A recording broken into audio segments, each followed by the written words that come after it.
kerja keras PPATK, kementerian dan lembaga, atas kerja kerasnya sehingga Indonesia telah menjadi anggota penuh dari Financial Action Task Force on Money Laundering and Terrorism Financing mulai Oktober 2023. Kadang saya juga melihat itu malu. Karena di keanggotaan G20 yang belum masuk tinggal kita saja. Yang lain sudah diterima sebagai anggota penuh FATF. Sehingga ini memang kita harus tepuk tangan untuk kerja keras PPATK dan kementerian lembaga, karena ini bukan hal yang mudah untuk bisa diterima. Karena ini merupakan pengakuan dunia internasional atas efektivitas regulasi kita, atas efektivitas koordinasi kita, atas efektivitas implementasi di lapangan terhadap anti pencucian uang, dan juga pendanaan terorisme di negara kita Indonesia.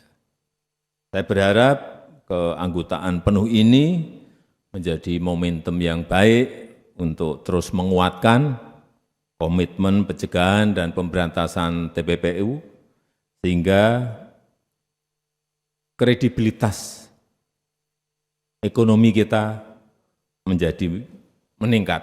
Kemudian juga persepsi mengenai sistem keuangan kita juga semakin baik, semakin positif. Ini penting sekali. Dan akhirnya ini akan mendorong berbondong-bondongnya investasi untuk masuk ke negara kita Indonesia. Reputasi itu penting. Penilaian dunia internasional itu penting. Hadirin yang saya hormati, penanganan TPPU harus komprehensif dilakukan.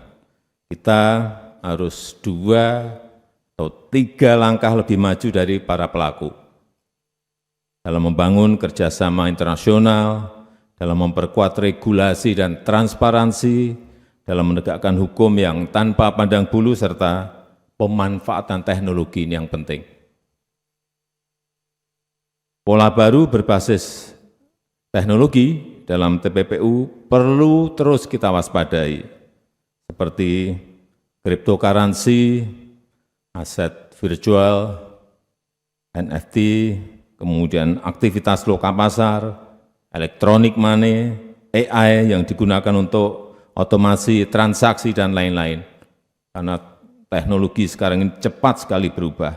Bahkan data Crypto Crime Report menemukan ada indikasi pencucian uang melalui aset kripto ini sebesar 8,6 miliar US dollar di tahun 2022. Ini setara dengan 139 triliun rupiah secara global.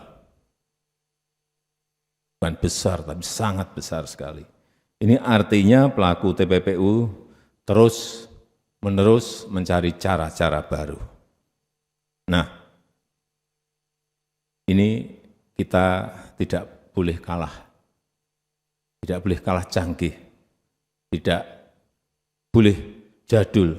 Tidak boleh kalah melangkah. Harus bergerak cepat.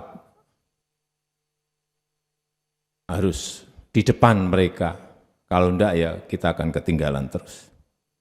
Dan selain TPPU, kita juga harus waspada terhadap ancaman pendanaan terorisme. Ini juga terus-menerus harus kita monitor, harus kita cegah. Dan saya berharap PPATK serta kementerian lembaga yang terkait dapat terus meningkatkan sinergi dan inovasinya.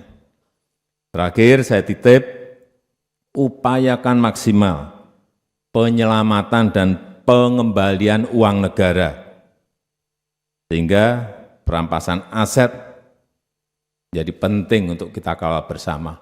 Kita tahu, kita telah mendorong mengajukan undang-undang perampasan aset pada DPR, dan juga undang-undang pembatasan uang kartal ke DPR, dan Bolanya ada di sana.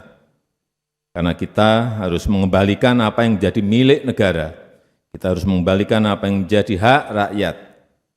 Pihak yang melakukan pelanggaran, semuanya harus bertanggung jawab atas kerugian negara yang diakibatkan. Download Tribun X sekarang. Menghadirkan lokal menjadi Indonesia.